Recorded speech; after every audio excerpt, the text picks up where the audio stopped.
السلام عليكم ورحمة الله وبركاته.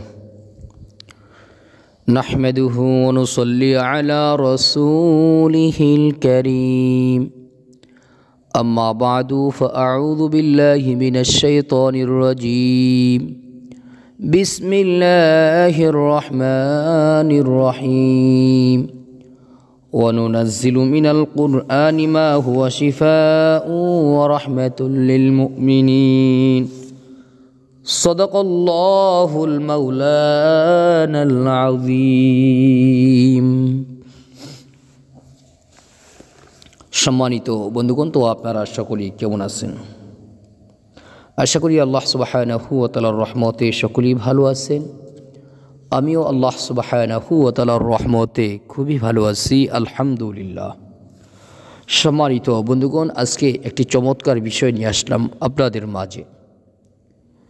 বিচারক বলেন বা হাকিম বলেন অথবা অফিসের বস বলেন অথবা যে কোনো ক্ষমতাশালী ব্যক্তি বলেন, এদেরকে বশ করার জন্য, হাকিমকে বাধ্য করা বা বসকে বাধ্য করা বা কোনো নেতাকে বাধ্য করার জন্য আজকে চমৎকার একটি আমল এবং পদ্ধতি। প্রথমেই বলিনি, এটা অন্য কোনো কাজের উদ্দেশ্যে না। যেমন ধরেন, আপনি অন্যায় করেন নাই, বিনা দোষে আপনি আসামি হয়েছেন, বিনা অপরাধে আপনি আসামি হয়েছেন, তো যে কোনো চক্রান্তে আপনি ফেঁসে গেছেন। তো আপনাকে যখন কোর্টে ওঠানো হবে, হাকিম তো আপনাকে রায় দিবে, আপনার ব্যাপারে যেরকম তদন্ত করে রিপোর্টগুলো জমা দিবে বা যদি কোনো প্রমাণিত থাকে সেগুলো জমা দিবে বা বলবে। তো সেই অনুপাতে যদি আপনার কোনো জেলের বা কোনো শাস্তি রায় হয়ে যায় বা রায় হওয়ার সম্ভাবনা আছে, কিন্তু আপনি আসলে সত্যিকার অর্থে আসামি নন, অপরাধী নন, তাহলে সেক্ষেত্রে আপনি এই পদ্ধতির অবলম্বন করবেন। ইনশাআল্লাহ হাকিমের রায় নিজে থেকে পাল্টিয়ে দিবে, কেউ চক্রান্ত করে আপনাকে ফাঁসাতে পারবে না ইনশাআল্লাহ।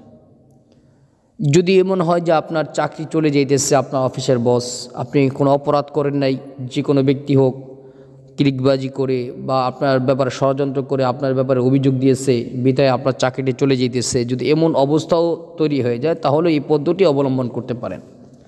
কি করবেন? অজু করবেন। অজু করে হাতের মধ্যে, ডান হাতের কবজির মধ্যে প্রথমে লিখবেন বিসমিল্লাহির রহমানির রহিম লিখবেন। লেখার পরে একটি আয়াত আমি স্ক্রিনে দিয়ে দিতেছি, এই আয়াতে কারিমাটি হাতের মধ্যে লিখবেন। আয়াতে কারিমাটি হইতেছে ফাসায়াকফিকাহুমুল্লাহ ওয়া হুয়াস সামিউল আলিম। ফাসায়াকফিকাহুমুল্লাহ ওয়া হুয়াস সামিউল আলিম। এটা লিখে আপনি যদি হাকিমের সামনেও থাকেন, ইনশাআল্লাহ হাকিম আপনার উপর অন্যায় করবে না, অবিচার করবে না। আপনি যদি আপনার অফিসের বসের সামনে যান, সে আপনার উপরে মিথ্যা তহমত দিয়ে যে অফিসে যে চাকরিটা কেড়ে নিতে চেয়েছিল সেটাও করতে পারবে না ইনশাআল্লাহ। আল্লাহ তাআলা তাদের মধ্যে রহম দিয়ে দিবেন। এবং বেশি বেশি আয়াতে কারিমাটি পাঠ করবেন, ফাসায়াকফিকাহুমুল্লাহ ওয়া হুয়াস সামিউল আলিম।